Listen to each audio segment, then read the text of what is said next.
The bucket tool allows you to fill in areas with a new color. So let's take a look at how it works. If you click on the bucket tool and bring it over, there's some options over here that we'll discuss in a minute.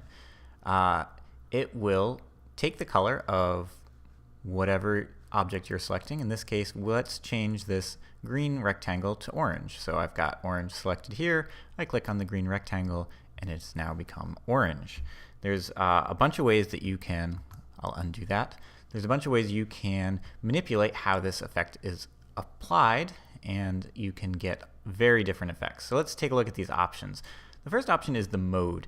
This is the blending mode, and there's a lot of options here. And they all do something slightly different. Sometimes some of them will look pretty much exactly the same depending on the conditions you're working under, but under different conditions they might look different.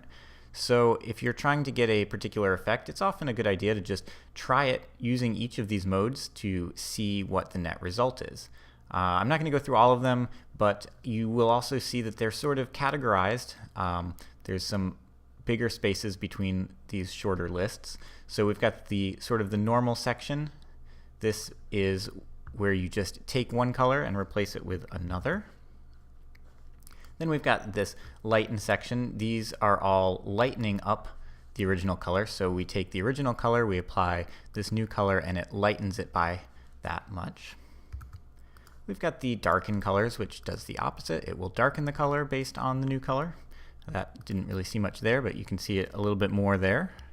So depending on what the colors are, the extent of the effect. The overlay will also blend the colors together depending on what the two colors are. And we've got difference. This will subtract out the color that you've got selected from the original color. It will generally leave you with a very different color.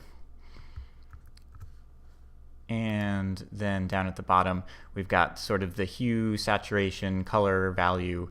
So in this case, if we select saturation, the color will stay exactly the same, but the saturation value of my selected color will be applied. So this will stay blue, but it will become more saturated because this is a more saturated orange, like so. So we'll just switch that back to normal, and then we'll take a look at the other options. We've got the opacity slider. This is the overall opacity of the color that you're about to apply. So if I were to simply click here to fill in this area around all the shapes, that's 100% opacity. But if I were to undo that and slide this down, you can see that we can apply it at only, say, 50% opacity.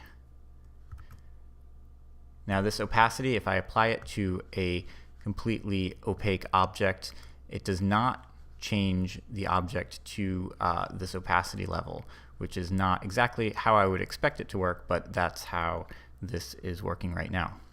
So now we've got the fill type. Let's just move that back up to 100. Fill type, the foreground color, this says that you will fill with the foreground color up here. The background color would allow us to fill with the background color. So if I selected this, we would now be working with the purple.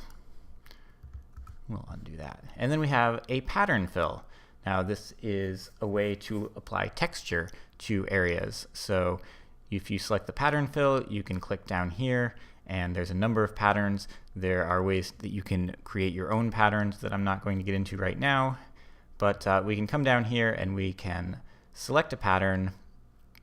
Let's say we wanted to select this sort of cracked earth pattern.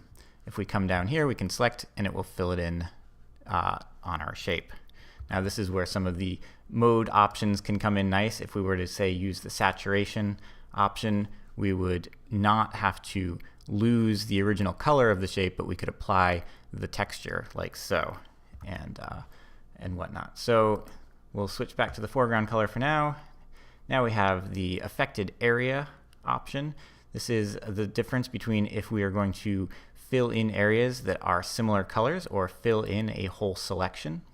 So right now we're filling in just areas that are similar colors, so just the blue or the green.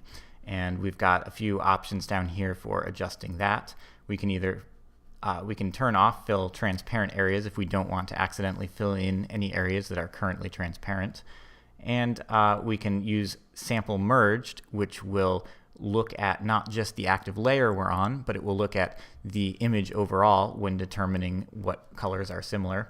And we've got a threshold that tells the program exactly how similar two colors need to be in order to be considered the same color and have the effect applied.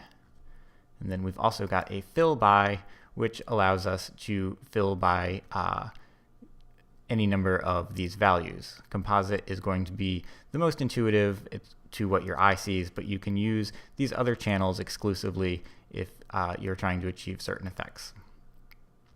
So let's just go back up here to the affected area for a second. If we were to switch this over to the fill hole selection, then we would fill in the selected area. So in this case, since I don't have any active selections, it would be the entire layer, which is the entire canvas. So if I were to just fill this in, let's change this back to normal, it would fill in the entire area. But if I were to use one of my selection tools to draw out a selection and then go to the paint bucket and fill in the selection, it would only fill in that active selection area. So this is a good way to use the tools in combination to make shapes. So the fill bucket is a great way to change colors of broad areas quickly and apply textures.